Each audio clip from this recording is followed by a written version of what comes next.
আয়ুষ্মান ভারতের form fill up করার সময় যদি আপনি এই ভুলগুলি করেন তাহলে আপনার অ্যাপ্লিকেশনটা বাতিল হয়ে যাবে এবং আপনি কিন্তু আর আয়ুষ্মান ভারত কার্ড পাবেন না।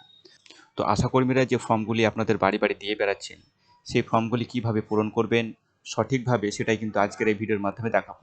তাই বলবো অবশ্যই আপনার ভিডিওর শেষ পর্যন্ত দেখুন।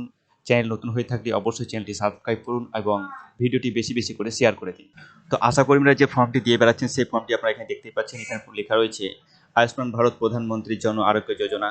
এখানে বেনিফিশিয়ারি ফেল ভেরিফিকেশন ফর্ম, অর্থাৎ এই যে ফর্মটি এটা আপনাদের ফিল আপ করে কিন্তু আবার যিনারা দিয়েছেন অর্থাৎ আশাকর্মীরা যিনারা দিয়েছেন তিনাদের কিন্তু এখানে দিয়ে দিতে হবে। এখানে দেখতে পাচ্ছেন একটা ফর্ম নাম্বার রয়েছে, এখানে ডেট অর্থাৎ যে ডেটে আপনি জমা করবেন সেই ডেটটা কিন্তু আপনাকে তুলে দিতে হবে। এরপর আমাদেরকে যে বেনিফিশিয়ারি আছে তার বেসিক ডিটেলস কিন্তু পূরণ করতে হবে। এখানে ধরুন আধার কার্ড নম্বর কিন্তু এখানে অটোমেটিক দেওয়া আছে, যদি না থাকে অবশ্যই আপনি বসিয়ে দেবেন।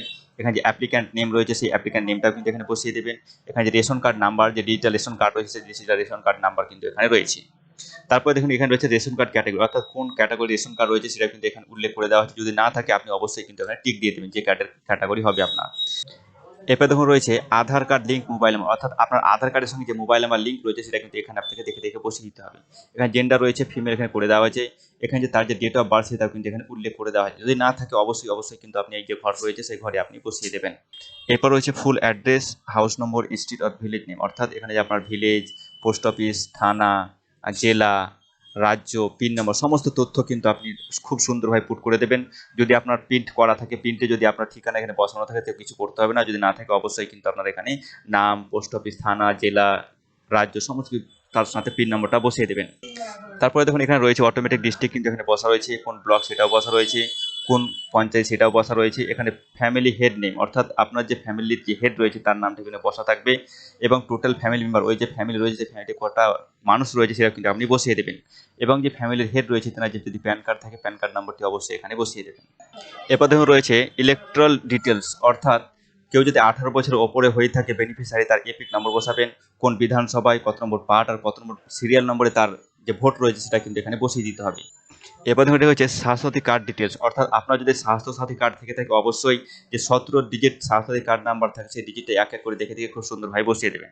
তারপরে এখানে দেখতে পাচ্ছেন আধার নম্বর অটোমেটিক বসা রয়েছে, অ্যাপ্লিক্যান্ট নেম বসা রয়েছে, এখানে রেশন কার্ড নাম্বারও বসা রয়েছে এবং এখানে ডেট অফ বার্থ সমস্ত কিছু দেওয়া আছে। এখানে জেন্ডার মেল না ফিমেল দেওয়া আছে, অর্থাৎ এই যে দেখতে পাচ্ছেন একটা কাঁচের চিহ্ন রয়েছে, কাঁচ চিহ্ন অর্থাৎ এইটুকু যখন জমা নেবে তখন কিন্তু আপনার এখানে কিন্তু আপনার ছিঁড়ে বা কেটে আপনাকে দিয়ে দেবে। ওকে, এবং এখানে যিনি ফিল ভেরিফিকেশন করছেন তিনি এখানে সিগনেচার করবেন, এখানে একটা সিরিয়াল নাম্বার দেওয়া রয়েছে। তো সব থেকে গুরুত্বপূর্ণ যে পেজ রয়েছে সেটা হচ্ছে দ্বিতীয় পেজ, এক্সক্লুশন ক্রাইটেরিয়া চেক, অর্থাৎ আপনার বাড়িতে কি কি আছে না আছে সেটা কিন্তু এখানে ইয়েস নো বলে দিতে হবে।